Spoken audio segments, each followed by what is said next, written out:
பார்த்தீங்கன்னா, 6 மணி நேரத்துக்கு முன்னாடி வரைக்கும் ஓடி ஓடி விளையாண்டுக்கிட்டு இருந்த நம்ம டிராகனுக்கு இப்போ உடம்பு சரியில்ல.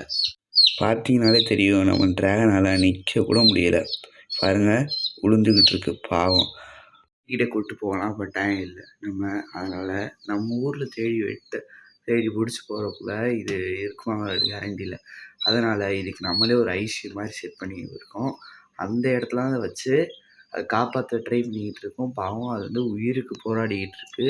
அதனால் அதுக்கு பார்த்தீங்கன்னா ஒரு 12 ஒரு பல்பும் போட்டாச்சு. அதே மாதிரி கொஞ்சோண்டு அதுக்கு தண்ணியும் இறையும் போட்டு வச்சுருக்கோம். அதையே நம்ம டப்பாவில் போட்டு வைக்கலன்னா டப்பாவில் ஏறி சாப்பிட்றதுக்கு அதெல்லாம் நிற்க முடியல. தண்ணியை வந்து வைக்க முடியாது, வேறு வழி இல்லாதனால தான் அதை வச்சுருக்கோம். பார்த்திங்கன்னா நம்ம டிராகன் வந்து ரொம்ப சோர்ந்து போயிடுச்சு. பார்த்திங்கனாலே தெரியும், பாவம் ரொம்ப இதாகி கிடக்கு.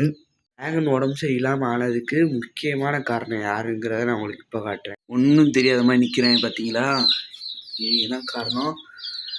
சும்மா இந்த டிராகனை பிடிச்சி கொத்தி அதை வந்து வீக் ஆக்கிட்டாங்க.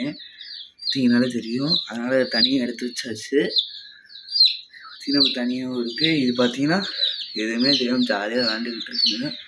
நான் பார்த்தப்போ கூகுளில் முக்கியமாக சொன்னது என்னன்னா, இடம் குட்டியாக இருந்துச்சு அப்படின்னாலும் மாற்றி கோழி குஞ்சு கொத்துன்ருக்காங்க.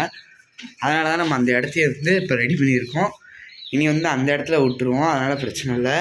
இவங்களாம் அப்படியே விட்டோம்னா கொத்தி மாற்றி செத்துருவாங்க. அதனால் அந்த இடத்துல விட போகிறோம்.